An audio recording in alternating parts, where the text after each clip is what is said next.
The first day of school should have been a fresh start, but for him it became a nightmare. The new black student walked into the hallway, books in hand, ready to blend in, to prove he belonged. But whispers started, eyes turned sharp, and within minutes, cruel laughter filled the air. By lunchtime, it wasn't just stares, it was a trap. He was cornered, shoved, and finally kneed in the face by the so-called toughest bullies in school. Blood dripped, silence fell.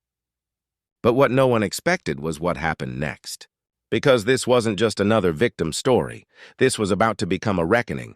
And when the truth of his past came to light, everyone realized the bullies had made the worst mistake possible. Watch until the end. Wait a second. Tell us where you're watching from in the comments. And don't forget to subscribe for more powerful stories like this. His name was Malik, a 17-year-old who had just transferred to a predominantly white high school after his mother's new job forced them to relocate. To the teachers, he was polite, reserved, and bright.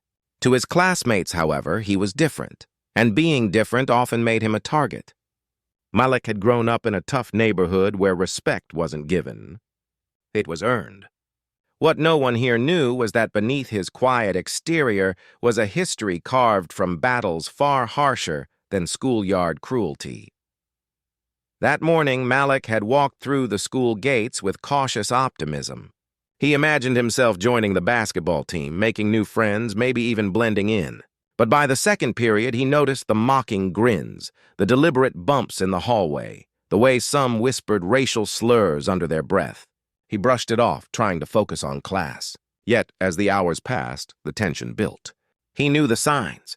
Trouble wasn't far. Still, he hoped, just maybe, he could escape it this time. He was wrong.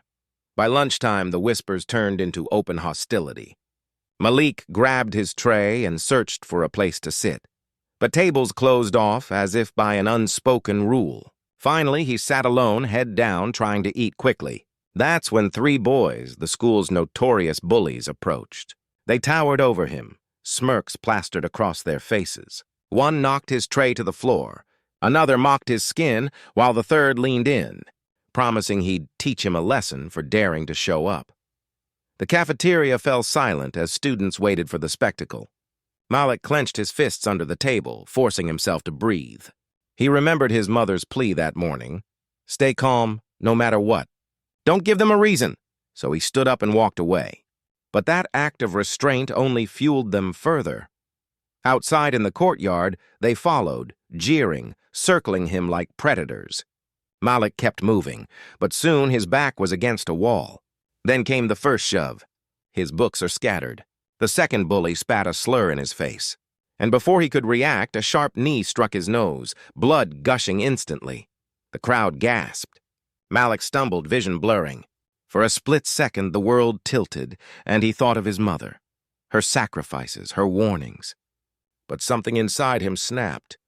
This was no longer fear. It was a matter of life and death, the same survival instinct that had kept him alive in the streets before. And in that moment, the bullies had no idea who they had just awakened. Malik straightened, blood streaking his face, eyes burning with a fire no one had seen before. The bullies laughed, thinking he was a broken man. But in seconds, the air shifted. Malik's movements were precise, powerful, unstoppable. Years of underground boxing with his uncle had forged him into something far beyond an ordinary teenager. The first bully lunged, Malik ducked and countered, sending him sprawling. The second tried to grab him. Malik's fist connected, dropping him flat. The third, the one who kneed him, hesitated, but too late. Malik's strike landed with brutal efficiency, silencing the courtyard. The crowd was stunned. The helpless new kid was no victim. He was a fighter, disciplined, relentless. And as the bullies groaned on the ground, the silence spoke louder than any insult ever could. A message had been delivered, loud and unshakable. When the teachers arrived, the bullies scrambled for excuses, but witnesses told the truth. For once, the system listened. The attackers faced suspension, their arrogance shattered.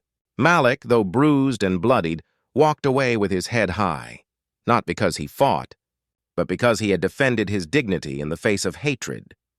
News of the fight spread quickly, not just as gossip, but as a story of resistance. For many students who had silently endured prejudice, Malik became a symbol of strength.